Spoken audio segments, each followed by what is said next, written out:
तुम्ही याआधी देखील ही गोष्ट नोटीस केली असेल, की एखादा चित्रपट खरंच खूप चांगला बनलेला असतो, दर्जेदार असतो, एंटरटेनिंग असतो, परंतु फक्त त्या चित्रपटाची रिलीज डेट चुकलेली असते. चुकीच्या दिवशी तो चित्रपट रिलीज झालेला असतो, म्हणून त्या चित्रपटाला हवं तेवढं बॉक्स ऑफिस कलेक्शन मिळत नाही. नंतर तो चित्रपट OTTवर आले किंवा टीव्हीवर आले, लोकांना आवडतो वगैरे सगळं ठीक आहे, परंतु रिलीज डेट चुकणं ही वारंवार ही गोष्ट होत राहते आणि तशीच गोष्ट होऊ शकते सुपर डुपर या आगामी मराठी चित्रपटाबरोबर. सविस्तरपणे बोलूया या व्हिडिओमध्ये. तुम्ही जर आपल्या चॅनलवर नवीन असाल तर सिनेदर्शन आपल्या चॅनलला सबस्क्राईब करा. नमस्कार, मी सुदर्शन जाधव, तुम्ही पाहत आहात सिनेदर्शन. ट्रेलर पाहून मला असं वाटलं की चित्रपटामध्ये स्टारकास्ट खूप भन्नाट आहे. निर्मिती सावंत आहेत, ऋषिकेश जोशी आहेत, शशांक शेंडे आहेत, त्याचबरोबर कुशल बद्रिके असणार आहेत, नम्रता संभेराव असणार आहेत, ललित प्रभाकर आणि विदुला चौगुले या देखील असणार आहेत. निर्मिती सावंत आणि बाकी सगळे जे काही कलाकार तुम्ही पाहिले तर यांची प्रत्येकाची कॉमेडीची स्टाईल आहे आणि त्यांना जर त्यांचं टॅलेंट लोकांसमोर प्रेझेंट करण्यासारखी जर कथा असेल, तसा जर स्क्रीन प्ले असेल, तसे डायलॉग दिले असतील आणि त्या कॅरेक्टरला हवं तेवढं टाइम जर चित्रपटामध्ये भेटला तर हे सगळे मिळून एक धमाल करू शकतात. इतके हे टॅलेंटेड कलाकार आहेत, यावर माझी अजिबात शंका नाही. फक्त एकच अपेक्षा आहे की पुन्हा एकदा 3.5 यासारखं होऊ नये. त्या चित्रपटामध्ये देखील खूप टॅलेंटेड स्टारकास्ट होते, अशोक सराफ, भरत जाधव, मकरंद अनासपुरे, सिद्धार्थ जाधव, परंतु स्टोरी चांगली नव्हती, स्क्रीन प्ले चांगला नव्हता. जर तुम्ही ट्रेलर पाहिला असेल तर तुम्हाला समजून जाते की मेन जो कॉन्फ्लिक्ट आहे या चित्रपटाचा तो असा आहे की एकच फ्लॅट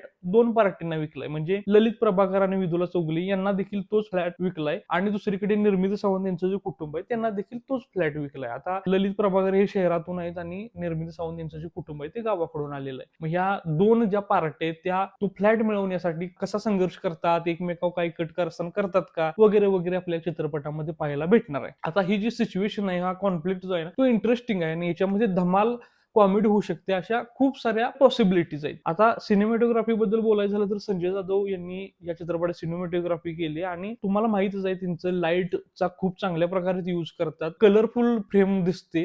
बोलूया चित्रपटाच्या गाण्यांबद्दल. काही गाणी रिलीज झालेत, काही लोकांना ते आवडत आहेत, काही लोकांना ते नाहीत आवडत. तुम्हाला काय वाटतं? तुम्ही गाणी ऐकलीत का? ट्रेलर पाहिला का? ते पाहून तुम्हाला काय वाटतं हे कमेंट सेक्शन मध्ये तुम्ही नक्कीच सांगा. आता जो मी विषय सुरुवातीला सांगितला तो म्हणजे रिलीज डेट 3 एप्रिल 2026 ला हा चित्रपट रिलीज होतोय. मला असं वाटतंय की ही रिलीज डेट या चित्रपटाला धोकादायक ठरू शकते. त्याचं पहिलं कारण म्हणजे आता थिएटरमध्ये धुरंधर सुरू आहे आणि एकदम मॉन्स्टर हिट झालाय धुरंधर. तुम्हाला सगळ्यांनाच माहित आहे. 6 ते 7 दिवसामध्ये इंडियातलं नेट कलेक्शन जर तुम्ही पाहिलं तर 600 करोड पेक्षा जास्त झालंय. त्याचबरोबर जर तुम्ही ग्लोबल कलेक्शन पाहिलं, वर्ल्ड वाईड कलेक्शन जर तुम्ही पाहिलं, जवळजवळ 1000 करोड पर्यंत पहिल्या 6 ते 7 दिवसामध्येच गेले. मला असं वाटतंय की जर पुढच्या 7 ते 8 दिवसामध्ये म्हणजे सुपर डुपर 3 एप्रिलला रिलीज होतोय तोपर्यंत जर धुरंधरचं वारं नमलं नाही आहे, असंच जर धुरंधरचं वारं राहिलं तर मात्र सुपर डुपरला किती स्क्रीन भेटतील याबद्दल मला शंका आहे. कोणताही इतर मोठा मराठी चित्रपट त्या दिवशी रिलीज नाही, परंतु जर धुरंधर सारखा जर मोठा चित्रपट नसता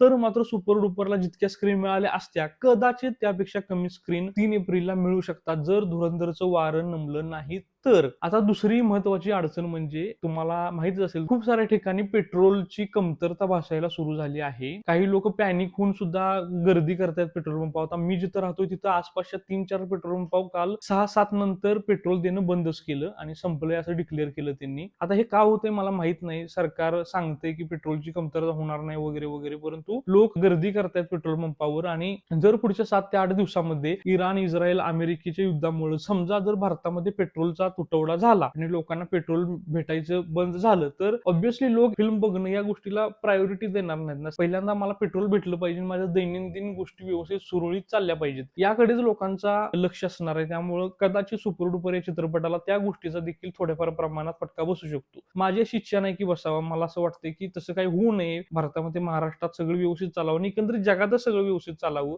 आपण पॉझिटिव्ह राहू. तुम्ही ट्रेलर पाहिलाय का, गाणी पाहिलेत का, त्याबद्दल तुमचं मत काय हे कमेंट सेक्शन मध्ये नक्कीच सांगा. मी या चित्रपटाबद्दल पॉझिटिव्ह आहे. मला स्टारकास्ट आवडले आणि जो काही कॉन्फ्लिक्ट आहे तो देखील आवडलाय, परंतु चित्रपट मला कसा वाटतोय हा आपण चित्रपट पाहिल्यानंतरच त्यावर बोलू शकतो. मी त्याचा रिव्ह्यू घेऊन येणार आहे. तुम्ही त्यासाठी आपल्या चॅनेलला सबस्क्राईब करा. आपण पुन्हा एकदा एका नवीन मूवीवर चर्चा करण्यासाठी नक्कीच भेटू. तोपर्यंत मी सुदर्शन जाधव तुमची रजा घेतो. धन्यवाद.